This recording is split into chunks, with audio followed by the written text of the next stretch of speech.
Last ಎಪಿಸೋಡ್ನಲ್ಲಿ ನೋಡಿದ್ವಿ 1946ನಲ್ಲಿ ಬಂದಂಥ cabinet mission ಮೂಲಕ ಕಾನ್ಸ್ಟಿಟ್ಯೂಯೆಂಟ್ ಅಸೆಂಬ್ಲಿನ ಕ್ರಿಯೇಟ್ ಮಾಡಲಾಗ್ತದೆ. ಆ್ಯಕ್ಚುಯಲ್ ಆಗಿ ಕ್ಯಾಬಿನೆಟ್ ಮಿಷನ್ನಲ್ಲಿ ಏನೇನು ಫೀಚರ್ಸ್ ಇತ್ತು ಅದನ್ನು ಈಗ ತಿಳ್ಕೊಳ್ಳೋಣ.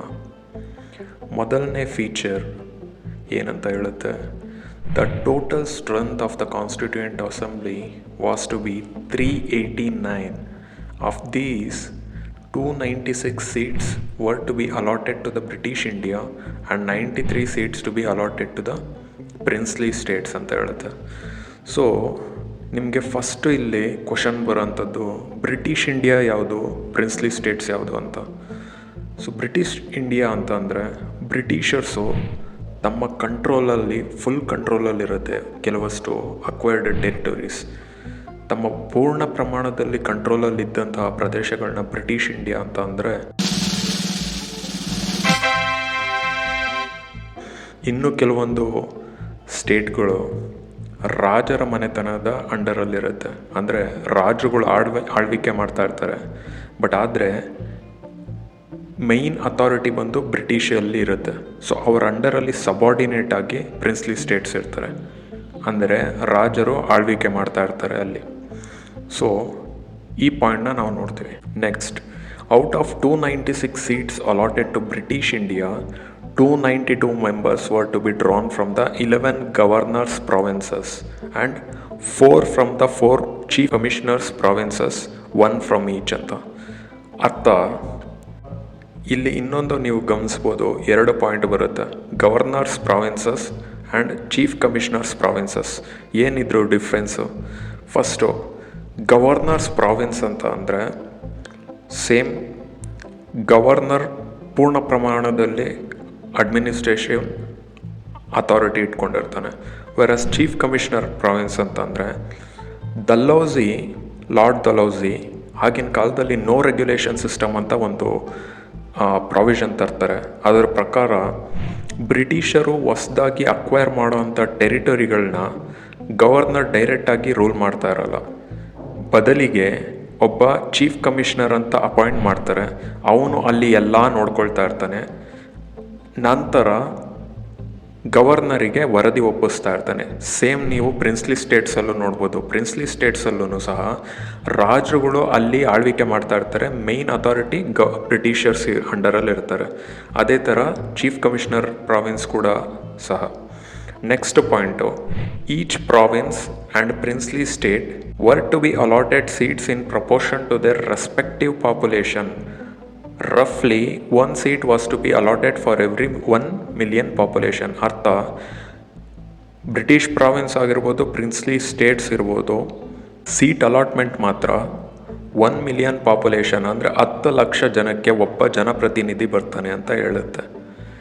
Next point, seats allocated to each British province were to be divided among the 3 principal communities, Muslims, Sikhs and General, all except Muslims and Sikhs, in proportion to their population.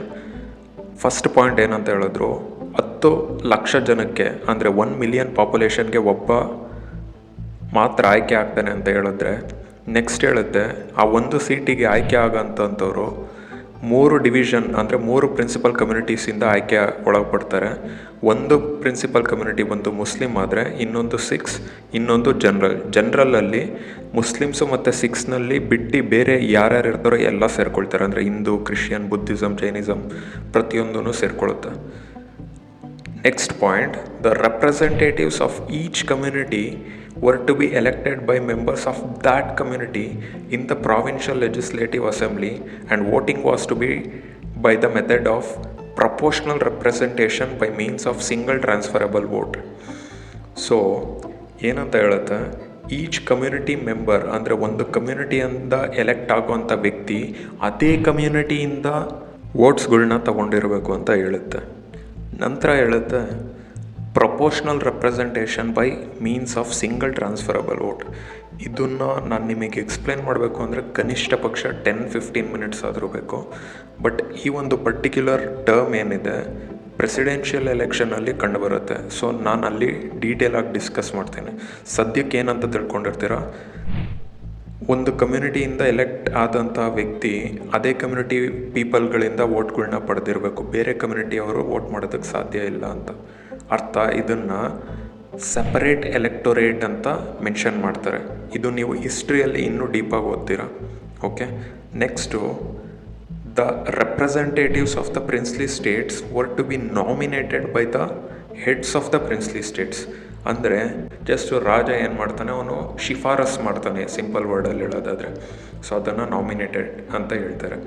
Next, it is thus clear that constituent assembly was to be a partly elected and partly nominated. ಅಂದರೆ ಇದು ಕಂಪ್ಲೀಟಾಗಿ elected ಬಾಡಿನೂ ಅಲ್ಲ, ಕಂಪ್ಲೀಟಾಗಿ nominated body ಅಲ್ಲ, but a mixture of elected and nominated body. Cabinet ಮಿಷನ್ನಲ್ಲಿ ಇಷ್ಟೆಲ್ಲ ಡೀಟೇಲಾಗಿ ಹೇಳಿರುತ್ತೆ, ಯಾವ ಥರ ಮೆಂಬರ್ಗಳು ಆಯ್ಕೆ ಆಗ್ತಾರೆ ಅಂತೆಲ್ಲ ಇಷ್ಟು ಡೀಟೇಲಾಗಿ.